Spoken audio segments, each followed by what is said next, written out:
स्वस्तिरामगवाधात्विन्द्रः विमलाद्यष्टशक्तिरावाहदे ओम विमलायै नमः ओम कमलायै नमः ओम कर्षण्यै नमः ओम श्रीयायै नमः ओम कीर्त्यै नमः ओम लक्ष्म्यै नमः ओम श्रुत्यै नमः ओम पुष्ट्यै नमः रूपाण्यावाह्या गन्धादिभिरभ्यर्चयेत् तदुपरि स्वर्णसूत्र नागवल्ली तिलक्नमुखपत्रवैढूर्यगोमेदिकपुष्यरागान् हरिद्रान्तरिधाय दुगूलवस्त्र हेमाङ्गुलीय कमलकुण्डलमनोहरैः पात्रे परिशोभितं छत्रचामरादिपदारैः सह वैष्णवपूर्वमागत्य सम्प्रवेश्य प्रसुप्मन्तेति मन्त्रेण वैदिकोपरि निक्षिपेत् प्रसुप्मन्ताधिगतानस्य सख्यभिवरैभिर्वरागम् अभिषुप्रसीदता अस्माकमिन्द्र उभयं जुजोषति यत्सौम्यस्यान्धसो बुभूषति शरारुजवः सन्दबन्धायेभिः सखायो यन्ति नो वरेयम् समर्यमा सम्भगो नो निनीयाच्छन्यास्पत्यगुं स्वजोमस्तु देवाः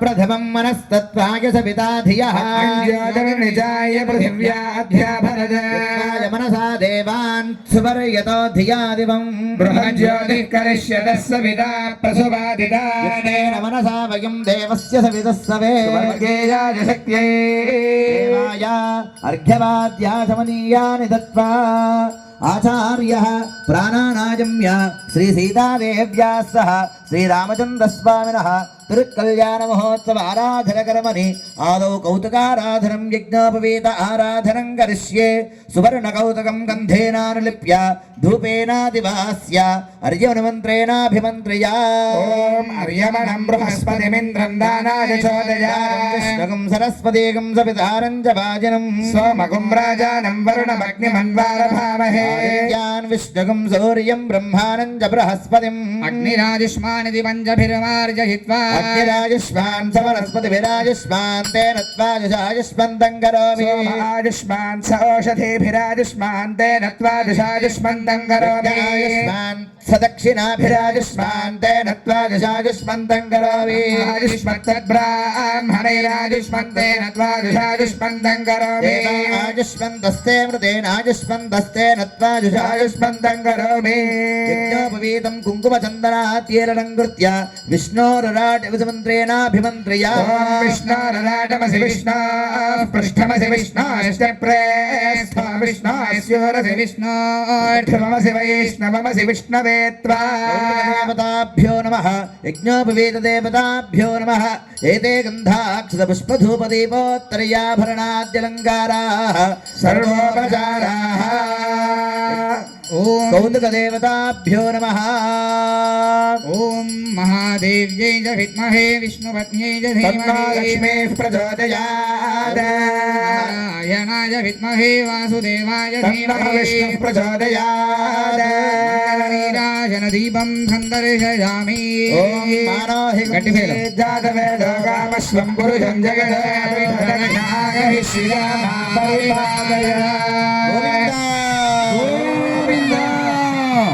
कल्याण तारभूजया लक्ष्मीनारायणो सुप्रीयेताम् धूपेनादिवास्य अपराजितमन्त्रं जपेत् बृहत्सावक्षत्रवर्धृष्णयन्त्रष्टुभौजशुभितमुग्रवीर्यम् इन्द्रस्तोमेन मञ्जुदशेन मध्यमिदं वादेन सगरेण रक्षामुहूर्तस्तु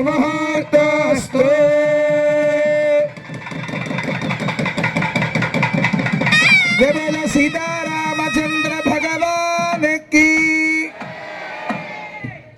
सर्वधर्मान् परित्यज्य मामेकं शरणं व्रज अहं त्वा सर्वपापेभ्यो మోక్షయిష్యామి మా శుచః. అందరికీ తెలుసు కదండి, ఇది చరమ శ్లోకం. అందరం కూడా రోజు నిత్యం అనుసంధానం చేస్తూ ఉంటాం. ఏం చెప్పాడు స్వామి? మామేకం శరణం వ్రజ అహం త్వా సర్వపాపేభ్యః మోక్షయిష్యామి అని చెప్తూ మా శుచః, బాధపడకండి ఎవరు కూడా అని స్వామి మనందరికి కూడా ఎప్పుడో చెప్పేశాడు ఈ విషయం. కనుక మనందరం కూడా స్వామి దాసులుగా ఇక్కడ ఉన్నాం అని స్వామి చెబుతూ కంకణ ధారణాన్ని ధరింపజేస్తున్నారు స్వామి. మనందరికి కూడా స్వామి మోక్షాన్ని ప్రసాదిస్తాను అని చెప్పావు కదయ్యా, ఒకసారి నీకు గుర్తు చేస్తున్నాము. నువ్వు కంకణ ధారణ చేసుకున్నావు, అప్పుడు మా అందరికీ మాటిచ్చావు, మేమందరం కూడా నీ దాసులుగా ఇక్కడ ఉన్నాము అని ఒకసారి గుర్తు చేస్తూ స్వామికి కంకణ ధారణ జరిగింది. అలాగే ఇప్పుడు యజ్ఞోపవీత ధారణ చేస్తున్నారు. అంటే స్వామికి యజ్ఞోపవీతం ఉందా అంటే ఉంది. ఎప్పుడుంది? ఎప్పుడో బ్రహ్మచారిగా ఉన్నప్పుడు ఒక యజ్ఞోపవీతం వేశారు విద్యను నేర్చుకోవడానికి.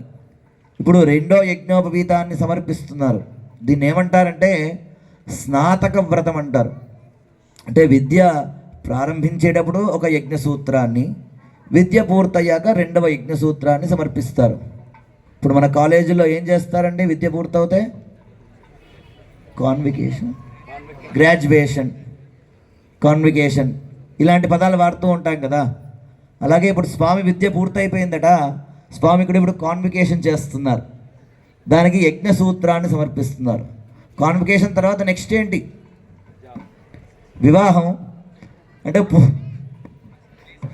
ప్లేస్మెంట్.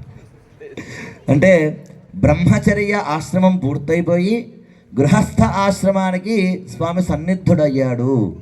దానికి గుర్తుగా రెండవ యజ్ఞ సూత్రాన్ని సమర్పిస్తున్నారు. అందరూ కూడా సేవించుకోండి. గోవిందా. ఓం యజ్ఞోపవీతం పరమం పవిత్రం ప్రజాపతేర్యచ్ఛాయం పురస్తాదే ఆయుష్యమగ్రియం ప్రతిముంజ శుభ్రై యజ్ఞోపవీతం బలమస్తు వేదః. యజ్ఞోపవీత ధారణ ముహూర్తః సుముహూర్తోస్తు. ते कन्या वृणीध्रुवति कन्यादातारं गत्वा ब्रुवते. అలా అమ్మాయిని చూడ్డానికని ఒక నలుగురు స్వాముల్ని పంపించారు. ఇంతకుముందు జరిగింది కదా, మీరందరూ సేవించుకున్నారు. స్వామి తరఫున ప్రణవానంద దాస్ గారు పెద్దగా ఉండి అమ్మాయిని చూడ్డానికని మా దగ్గరకు వచ్చి మనందరి యొక్క తల్లి, మనందరి యొక్క ఎవరు? అమ్మాయి బిడ్డ ఎవరు? సీతమ్మ. మనందరి బిడ్డేనా కాదా? ఎవరు గట్టిగా చెప్పట్లేదండి. ఇంతకుముందు అనుకున్నాం కదండి. చెప్పండి గట్టిగా, మన తల్లేనా కాదా? మన అమ్మాయేనా కాదా? ఇంకా అందరి దగ్గర నుంచి రావట్లేదు, ఇంకా అనుమానంగానే ఉంది. మనందరి కూతురుగా భావించుకుంటూ, మన మనస్సునే అమ్మగా భావించుకుంటూ స్వామికి సమర్పిస్తున్నాం అన్నమాట మనందరం. ఇప్పుడైనా చెప్పండి, అంటే స్వామి ఎంత గొప్పవాడో ఇప్పుడు చెప్తారు, అప్పుడు దాని తర్వాత చెప్పండి మనం ఇవ్వచ్చో లేదో. కానీ స్వామి యొక్క గొప్పతనాన్ని మనం ఇక్కడ విందాము. విన్న తర్వాత ఓహో ఇప్పుడైనా ఇంతకుముందు ఏదో చెప్పేశాము, ఇక్కడ మన గురువుగారు ఉన్నారు, వారు ఓకే అన్నారు కనుక మనందరం కూడా చెయ్యెత్తేసాం. ఇప్పుడు ఒకసారి స్వామి యొక్క గొప్పతనాన్ని వింటూ మనం ముందుకు సాగుదాం. ఓం అనంత వేద శాఖాధ్యాయినే అచ్యుత పరబ్రహ్మణే ఆదినారాయణాయ నిరాకాసాకార పరవ్యూహ విభవాంతర్యామ్యర్చావతార స్వరూపిణే అర్చావతారే తుస్తార వ్రయంతం గోబ్రాహ్మణేభ్యః శుభం భవతు.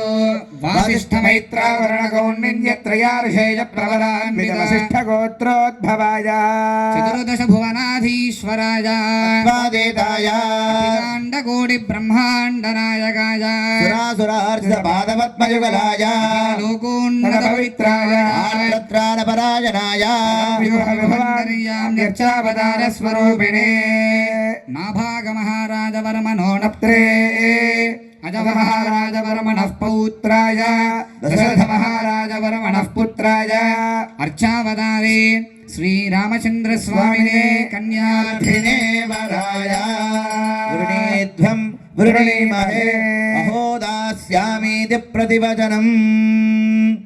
ఎవరట స్వామి? అనంత వేద శాఖాధ్యాయినే. ఒకటి కాదు, రెండు కాదు. ఎన్ని వేద శాఖలు తెలుసా అండి? 1132 శాఖలు. దాంట్లో అంటే వేదాలు 4, ఒక్కొక్క వేదంలో కొన్ని శాఖలు, అంటే కొన్ని బ్రాంచెస్ ఉంటాయి అన్నమాట. ఆ ఒక బ్రాంచ్ని చదవడానికి, ఒక శాఖని అధ్యయనం చేయడానికి సుమారు 12 సంవత్సరాలు పడుతుందండి ఇప్పుడుండే కాలమాన ప్రకారం. ఇప్పుడు మన లోకల్లో వేద పండితులు అని కీర్తిస్తూ ఉంటారు కదా, వారు ఎప్పుడో చిన్నప్పుడు ఆశ్రమానికి వెళ్ళి వారు వేదాన్ని అధ్యయనం చేసి మళ్ళీ బయటకు వచ్చే వరకు వాళ్ళకి లౌకిక జ్ఞానం ఏముండదండి. అంటే ఎప్పుడో 7వ సంవత్సరంలో 8వ సంవత్సరంలో వెళ్తే వాళ్ళు బయటకు వచ్చేవరకు 22 సంవత్సరాలు అవుతుంది. అంటే ఇప్పుడుండే కాలమాన ప్రకారంలో దగ్గర సగం మొత్తం వాళ్ళ చదువుకే పోతుంది ఒక శాఖను అధ్యయనం చేయడానికి. అందుకే వారిని కీర్తిస్తూ ఉంటాం. యావతీర్వై దేవతాస్తా సర్వా వేద విధి బ్రాహ్మణే వసంతి అని మనకు వేదమే చెప్తుంది. అలాంటి వేద పండితులు కనిపిస్తాయట. దివే దివే నమస్కుర్యాత్ నాశ్లీలం కీర్తయేత్ ఏతా ఏవ దేవతా ప్రీణాతి. ఎందుకంటే ఆ వేదశాఖను రక్షించడానికి వారి జీవితాన్ని త్యాగం చేశారు కనుక వారు ఎప్పుడు కనిపించినా నమస్కారం చేయాలట. వారి గురించి ఎప్పుడూ చెడు మాట్లాడకూడదు. దివే దివే నమస్కుర్యాత్ నాశ్లీలం కీర్తయేత్. ఇలా చేస్తే ఏంటి ప్రయోజనం? దేవతా ప్రీణాతి. అప్పుడు దేవత సంతోషిస్తారట. ఎవరా దేవత? ఎవరు? నారాయణుడు. అన్ని మంత్రములు ఇందే అని చెప్తూ ఉంటాం. ఇంకా పాట పాడతారు అన్నమాచార్య స్వామి. హరి అనే 2 అక్షరాల్లో మొత్తం వేదరాశి మొత్తం ఉంది అని చెప్తారుగా. అంటే భగవంతుణ్ణి కీర్తిస్తే వేదరాశి చదివితే భగవంతుణ్ణి కీర్తించినట్టే. ఆ యొక్క వేదాన్ని రక్షించే వారిని కనుక సేవిస్తే మనం భగవంతుడు ప్రీతి చెందుతాడట. అయితే ఒక్క శాఖ చదివితే. మరి స్వామి అన్ని వేద శాఖలు ఆయనవే. అనంత వేద శాఖాధ్యాయినే అచ్యుత పరబ్రహ్మనే అని పేరు అతనికి. అచ్యుతుడు అంటే రోజు మనం అచ్యుతాన్ని కీర్తన చేస్తూ ఉంటాం. అచ్యుతుడు అంటే ఏంటండి?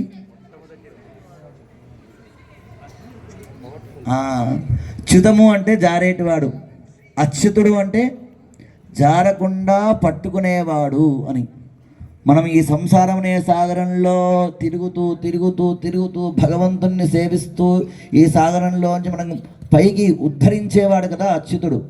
ఉద్ధరిస్తున్నప్పుడు మనం మళ్ళీ జారిపోతామేమో అని గట్టిగా పట్టుకొని ఆయన సన్నిధికి తీసుకెళ్తాడు. అంత గొప్పవాడు స్వామి. స్వామి యొక్క మనం గుణగణాలు ఇలా చెప్పుకుంటూ పోతే ఇంకా నడుస్తూ పోతూ ఉంటుంది. అలాగే స్వామి యొక్క నాన్నగారు దశరథ మహారాజులు, నాభాగ మహారాజులు, అజమహారాజులు అని చెప్పుకున్నాం.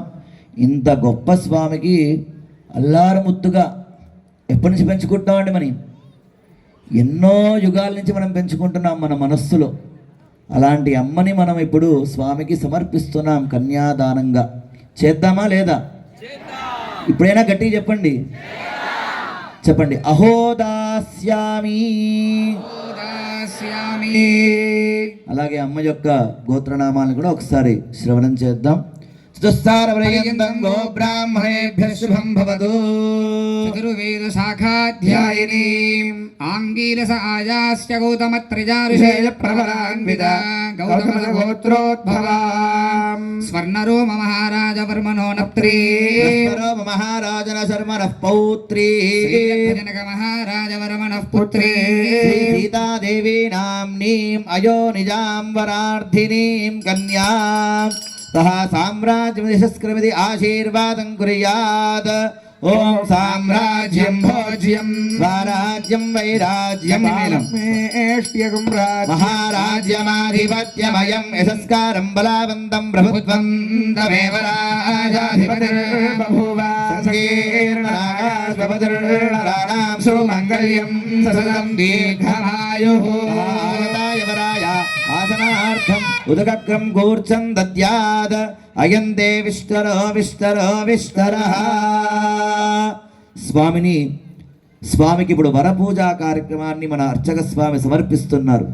ఒక దర్భ ఆసనాన్ని స్వామికి సమర్పించారు. అలాగే పాద ప్రక్షాళనాది కార్యక్రమాలు ఇప్పుడంతా కూడా ఒక వరుస క్రమంలో చేస్తారు. పాదాలు కడుగుతారు, స్వామికి మంచి అర్చన చేస్తారు, మంచి గంధాన్ని సమర్పిస్తారు. అలాగే స్వామికి మంచి మాలికని సమర్పిస్తారు.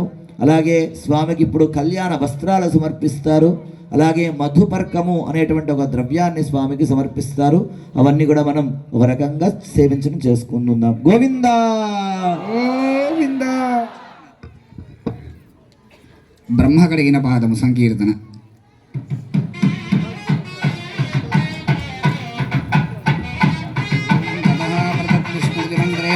ప్రక్షాళనం కుర్యాత్. तस्मात् ॐ प्रदद्विष्णुस्तवते वीर्याय मृगो न भीमः कुचरागिरिष्ठाः यस्य ऋषिविक्रमणेषु अधिक्षियन्ति भवनानि विश्वा अर्चत प्रार्चत इति देवमलङ्कृत्य ओमर्चद प्रार्चद प्रियमेधास अर्चद अर्चन्तु पुत्रका उदपुरन्न धृष्मर्चद अर्चद प्रार्चद ॐ हिरण्यरूपस्य हिरण्यचन्द्रगवान्नवात्सेदु हिरण्यवर्णः हिरण्यदात्मयाने निहत्या हिरण्यदादत्यन्नामस्मै सकलाराधनैस्वर्चितमस्तु त्वर्जेत्वा बाजवस्थ देवो वत्सविना प्रार्पयनुश्रेष्ठतमाय कर्मणाप्यायत्वन्दरमणे अथ मधुवर्गं दधिमधुसम्मिश्रं स्वर्णपात्रे निधाय पवित्रं निधाय मधुवादेति मधुदधिक्रावन्नेति दधिमभिमन्त्रजे ॐ मधुवादारतायते मधुक्षरन्ति सिन्धावः माघ्येन सन्वो